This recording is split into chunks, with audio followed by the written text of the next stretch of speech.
Segundo Coríntios, capítulo 3 e versículo 4. É por Cristo que temos tal confiança em Deus. Amém. É por Cristo que temos tal confiança em Deus. Palavra maravilhosa, meus irmãos. Palavra gloriosa que o Senhor manda essa noite por meio de Paulo, quando Paulo estava ali escrevendo aos irmãos de Coríntios,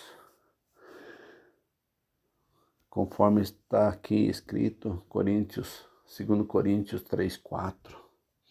É por meio do Senhor, meus irmãos. Por que ele diz que é por meio do Senhor? Por que ele diz que é por meio do Senhor, irmãos? Porque uma vez, está registrado na palavra, um grande homem da sociedade foi falar, e ele tinha uma roupa toda especial. E quando bateu o sol naquela roupa que ele mandou fazer para aquele discurso, para aquele momento, o sol bateu na roupa e a roupa brilhou. E associado ao brilho que o sol proporcionou na sua roupa, e as palavras que ele dizia, e a emoção do povo, o povo dizia: parece Deus. Uns começaram a dizer: parece Deus, parece Deus. E outros chegaram a dizer: ele é um Deus. E outros disseram: voz de Deus e não de homem. Naquela hora, Deus permitiu que esse homem viesse a óbito. Deus permitiu que o anjo lhe ferisse e os vermes lhe comessem. Meus irmãos, minhas irmãs, as coisas de Deus são muito sérias. O nome de Deus é extremamente sério. Devemos ter muito cuidado para pronunciar o nome do Senhor. Devemos ter muito cuidado. Outra vez um homem estava num banquete e estava ali com seus grandes, e de repente apareceu uma mão escrevendo o que eu falei antes, era o rei Herodes, e agora um outro rei estava ali no banquete com seus grandes, e apareceu um dedo escrevendo na parede, e aquele rei se perturbou, e todos os que estavam com ele. E Deus enviou um servo seu lá e interpretou aquela palavra. Esse servo era Daniel. E ele diz: pesado fostes na balança e achado em falta. Meus irmãos, minhas irmãs, aqui Paulo se colocando humildemente no seu lugar, no lugar de um cristão, no lugar verdadeiro de um cristão. Porque o cristão, cada vez por si só, ele tende a se diminuir mais quando quando ele é confrontado com alguma coisa de Deus. Porque o cristão sabe que as coisas de Deus são santa, santa, santa. Agora, o soberbo, o prepotente, ele quer se aparecer, ele quer os aplausos para ele quer o orgulho, tudo para ele, a vanglória, a prepotência, a grandeza, tudo para ele. Outra vez, outro rei, ele se exaltou e Deus colocou no campo para estar junto com os animais. Meus irmãos, minhas irmãs, a obra do Senhor e a grandiosidade do Senhor é tremendo. E nós temos que ficar no nosso lugarzinho, aonde Deus, por sua infinita graça e misericórdia, nos concede de ficar. Aqui Paulo, a Bíblia diz sobre Paulo, um homem que foi um revolucionário do Evangelho, da pregação do Evangelho, do ensinamento, um homem que ensinou até o próprio Pedro, repreendeu até o próprio Pedro, quando ali Pedro chegou em Antioquia, meus irmãos, minhas irmãs, porque ele disse: eu repreendi, eu sustentei Pedro na cara, porque era passível de ser repreensível, porque era necessário que fosse repreensível, um homem tremendo nas suas palavras, no seu conhecimento, na sua coragem, na sua determinação em fazer a obra do Senhor, né? E agora ele se coloca aqui num lugar de humildade diante dos irmãos da igreja de Corintos, porque ele se coloca na humildade, como disse João Batista: importa que ele cresça e que eu diminua. E ele diz no versículo seguinte: não que sejamos capazes por nós de pensar, né, alguma coisa como se de nós mesmos, mas a nossa capacidade vem de Deus. Se você quer ser capaz em alguma coisa, coloque tua vida nas mãos de Deus. Se você quer ser competente em alguma coisa, coloque a tua vida na mão de Deus. Se você quer ser bom em alguma coisa, coloca a tua vida na mão de Deus. Se você quer crescer em todos os sentidos, coloque a tua vida na mão de Deus, porque o nosso Deus é o poderoso, Ele tem o controle de tudo, Ele tem a glória, Ele tem o poder, Ele tem a majestade, Ele tem a unção e a virtude. Como Paulo diz: não que de nós mesmos somos capazes de fazer alguma coisa, não somos, meus irmãos, porque o próprio Deus disse que se não fosse por sua misericórdia, nós seríamos consumidos vivos. E se não fosse a misericórdia do Senhor, meus irmãos, nós não estaríamos aqui. Se não fosse a misericórdia do Senhor, meus irmãos, nos dar o ar que respiramos de graça, nós não estávamos aqui. Se não fosse a graça e a misericórdia do Senhor nos dar um coração que bate dia e noite, sem te cobrar nada, sem colocar preço para você, nós não estaríamos aqui. É só pela misericórdia do Senhor. Se você canta, se você prega, se você toca, se você é um empresário, se você é uma empresária, é pela misericórdia do Senhor. Se você é bonito, se você é bonita, é pela misericórdia do Senhor. Se você tem destaque na sociedade, na tua família, onde você vive, é pela misericórdia do Senhor.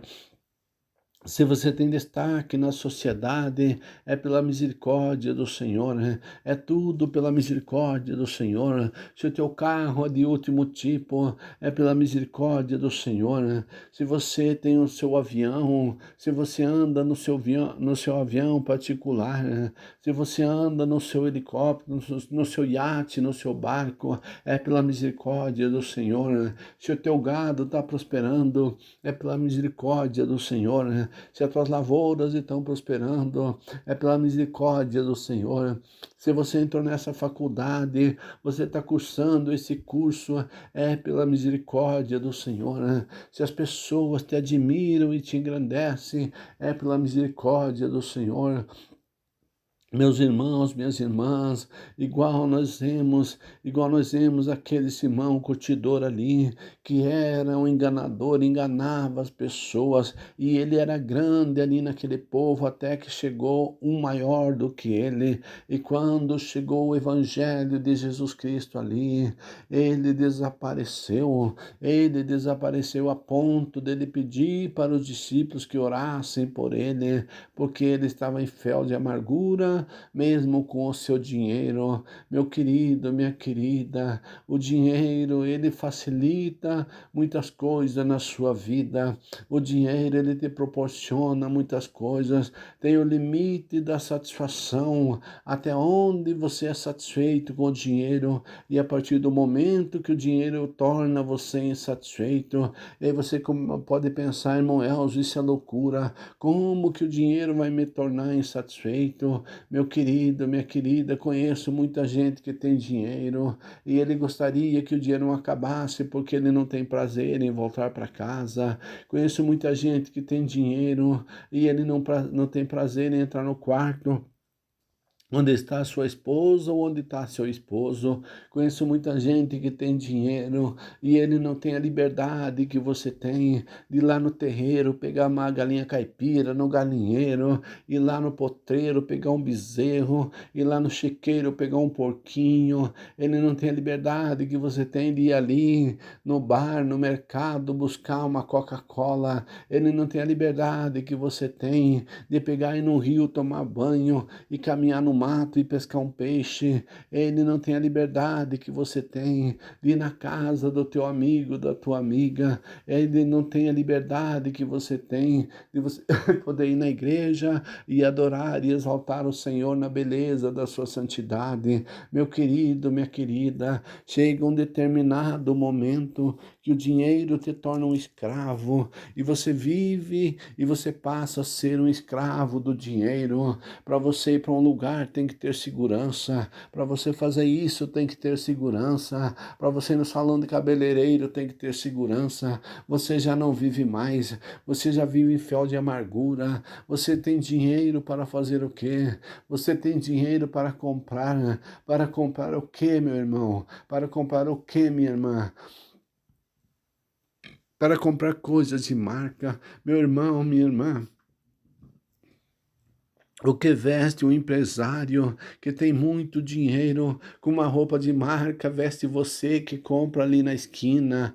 O que tem, meu querido, minha querida, um carro de R$ 1 milhão e vai até o supermercado, você vai com a sua bicicleta, você vai com o seu Fusca. Meu querido, minha querida, não se iluda com isso. A nossa riqueza está lá no céu. Essas pessoas podem ter muita riqueza na terra, igual Jesus Cristo falou para aquele moço rico, igual o Senhor disse para aquele moço rico, que a riqueza dele estava no seu coração, que o seu coração estava na sua riqueza. Meu querido, rico somos nós que temos Jesus Cristo, porque o Senhor traz à tona aquilo que não existe, o Senhor traz à tona aquilo que não existe, meu irmão, o Senhor traz à tona aquilo que não existe, minha irmã. Essas pessoas que têm muito dinheiro, que você fica olhando, mas ele é famoso, mas ela é famosa. Não se iluda com isso, meu querido, não se iluda com isso, minha irmã. Ele pode ser famoso aos olhos do homem, mas diante de Deus ele é um pobre, coitado, miserável, igual estava ali a igreja de Laodiceia. Muita gente, meu querido, muita gente, minha querida, tem tanto dinheiro, mas não tem alegria, não tem paz na sua vida. Se Jesus vier agora, ele não tem esperança da salvação, ele não tem segurança de que ele vai para o céu, ele tem pavor da morte, ele tem pavor da doença, ele tem pavor da pobreza, porque ele não sabe viver na pobreza, ele tem pavor da solidão, porque ele não sabe viver na solidão. Mas nós que estamos em Cristo, ainda que não tenha dinheiro, ainda que não tenha carro, ainda que não tenha roupa, ainda que não tenha casa, meu querido, nós somos ricos, porque nós estamos junto com o dono de todo ouro e toda prata da face da terra, e toda a terra e toda a sua plenitude está na sua mão. Meu irmão, minha irmã, rico é aquele que tem Jesus Cristo, porque se você morrer agora, você vai para o paraíso viver eternamente com o nosso Deus, e a tua mansão, o teu palácio está lá, lá tá as tuas roupas bonitas. Quem sabe aqui você não vai na igreja, não vai no evento da igreja porque não tem uma roupa bonita, não vai na festa da escola porque não tem um calçado para pôr no pé, não vai numa festa da igreja porque o seu calçado já estourou, já rasgou, não vai em tal lugar porque não tem como ir a pé e o seu carro não tem condições de chegar até lá. Eu quero te dizer, lá no céu nós não vamos precisar nada disso, meu querido. Não olhe para esses bens materiais, não olhe para essa situação. Levante a tua cabeça e agradeça a Deus pela tua vida. Levante tua cabeça, não deixe o diabo te deprimir com esses bens materiais. Não deixe o diabo diabo te oprimir pela falta de dinheiro, não deixe o diabo te oprimir pela falta de um bom emprego, de um bom negócio, de uma boa faculdade, não deixe o diabo te oprimir por falta de uma boa roupa, de um bom calçado, não. Tudo acontece na nossa vida, é graças e a misericórdia do Senhor. Se Deus não quiser, se Deus não quiser ver você nessa situação, Deus pode cambiar a tua situação agora, porque Deus não conhece ninguém tão pobre que ele não possa fazer milionário, e não conhece ninguém tão milionário que ele não possa fazer pobre, igual fez com aquele rei, que um morreu ali em cima do palco, o outro morreu naquela noite e outro foi passar no campo com os animais. Meus irmãos, minhas irmãs, fique tranquilo, fique tranquila, porque a cidade, você lembra do que aconteceu ali na cidade de Samaria, quando o exército tinha cercado Samaria, quando estava cercado ali o povo de Israel, e não tinha como eles saírem, não tinha comida dentro da cidade, mas tinha um profeta lá, um profeta que falava pela boca de Deus, e quando o rei mandou interrogar o profeta através do capitão, o qual o rei se apoiava no ombro, ele disse amanhã, o profeta disse amanhã por essas horas, terá tanta comida aqui na frente, nos portões da cidade, e tu vai ver e não vai comer, para que você não duvide do poder do nosso Deus. Meus irmãos, minhas irmãs, coisa gloriosa e tremenda é o poder do nosso Deus. Coisa tremenda e maravilhosa é o poder do nosso Deus. Ele usa quem quer, a hora que quer, aonde quer, meus irmãos, porque Ele é dono de todas as situações. E através de 3 leprosos, Deus colocou aquele exército, bateram em retirada, e Deus supriu toda a necessidade daquela cidade. Meus queridos, minhas queridas, Deus é assim, Deus é todo poderoso. Lembra de Jezabel, que era rica e que dominava todas as coisas, mas foi comida pelos cachorros, porque brincou com o servo do Senhor. Meu irmão, minha irmã, fique na dispersação que Deus te chamou. Agradeça a Deus pela tua vida, agradeça a Deus pela tua saúde, agradeça a Deus por tudo quanto Ele tem dado, porque muitas coisas ainda o Senhor tem para te dar. Não fique com medo, não se assuste, nada vai faltar na tua casa. Pode ficar tranquilo. Pode ficar tranquila, porque Deus multiplica o azeite e Deus multiplica a farinha na panela. Não se amedronte, não se espante. Não fique desesperado, porque o nosso Deus está no controle de tudo, meu irmão. O nosso Deus está no controle de tudo, minha irmã, e Ele sabe de todas as coisas. Ele sabe de todas as coisas, porque Ele é grande e Ele é poderoso e Ele é eterno, porque o nosso Deus sabe a hora que precisa te abençoar. Deus sabe a hora que precisa te encher de riqueza, igual Samaria estava ali cercada e o povo estava perecendo, mas no momento certo, Deus usa 3 guerreiros leprosos e vai lá, liberta a cidade e enriquece a cidade da noite para o dia, através da palavra de um profeta. Meu irmão, minha irmã, fique firme nas promessas do Senhor e receba o cumprimento das promessas de Deus na tua vida, para a glória do nome do nosso Senhor e Salvador Jesus Cristo. Deus te abençoe em nome de Jesus. Amém.